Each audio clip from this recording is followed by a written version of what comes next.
Feminine problems, of course, were an excuse that Jessie had used on many occasions to alleviate dangerous situations, which had varying degrees of success. This time, though she had no reason for it other than to appear cute, she knew what she had done and would do it again.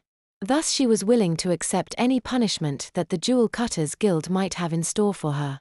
She had left the CIA years before to become an operative for the Domestic Anti-Terrorist Cell, and had sworn the oaths that she would never betray her country or the JCG.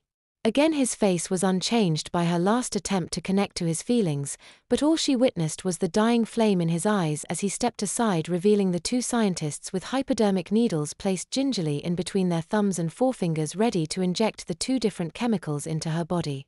Jessie's first instinct was that they were both poisonous compounds and that she was going to die in this degrading position in front of a room full of scientists. However, the more factual thought that she was a prisoner experiment reached her as the first scientist stepped forward, the puncturing her pale skin and the liquid burning inside her body. Its effects were almost immediate, and she let out a gasp at the ungodly amount of pain she was sustaining, as if her blood was boiling away within her body. In fervent thought, she supposed that even ripping off her own skin and rolling in salt would not produce as much pain, and for the first time since her troubled childhood she was scared of the next needle. Her mind's eye, however, would not accept it as a needle, but instead a knife, glistening under the fluorescent lights as its cold steel tip drew closer to her arm where it would draw her own blood. Her green eyes dilated and she began struggling and screaming at her restraints, words from long ago filling the air with declarations of not stabbing him or killing him. However, she was in no place to win the battle with her own fear or the needle. It touched her skin with but the slightest prick and she was lost in the darkness. James and his father had never gotten along, and it was more apparent now than ever. A snarl crossed the older man's lips and he lumbered forth, his tree-trunk arms rising from his burly side to strangle the abomination that he had created. Being a runt meant James did not have any form of strength on his side, yet as a boy he had been expected to have some sort of combat skill, so he relied on dexterity. Ducking to the side, the boy's eyes narrowed and he tripped his father, who promptly fell onto the rug and got up with a loud bellow. At that moment James noticed her standing in the entryway of the living room, staring at them both with tears streaking her eyes, her body formed in obvious protest, but her mouth unwilling to speak, limbs unable to unlock.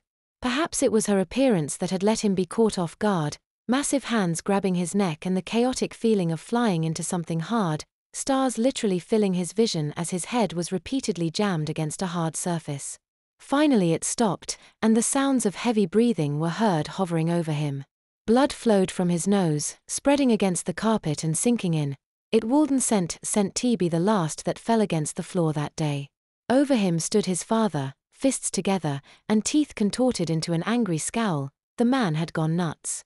James limply rose to face level with his father, tears in the corners of his eyes. The man took a step forward, and James took one backward in fear. This action continued until James' back was against the counter, and his hand groped the tile desperately, laying across the hilt of his father's hunting knife, which was out to be cleaned, he recalled. Words were exchanged and his father was enraged once more. In determination to keep his life, James gripped the knife and stabbed forward, catching his father in the gut. Once again she awoke in the darkness, though this time it was warm, her body bound by thick fabric.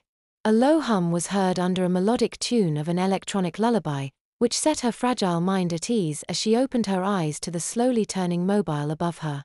Something told her this was unfamiliar, though it was quickly staved by another thought, almost as if there were two driving voices inside her constantly bickering for supremacy.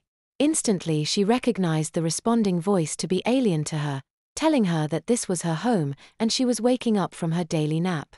However, Jessica Tell embraced the alien voice, letting her eyes wander as her subconscious was entertained by the soft tune above her.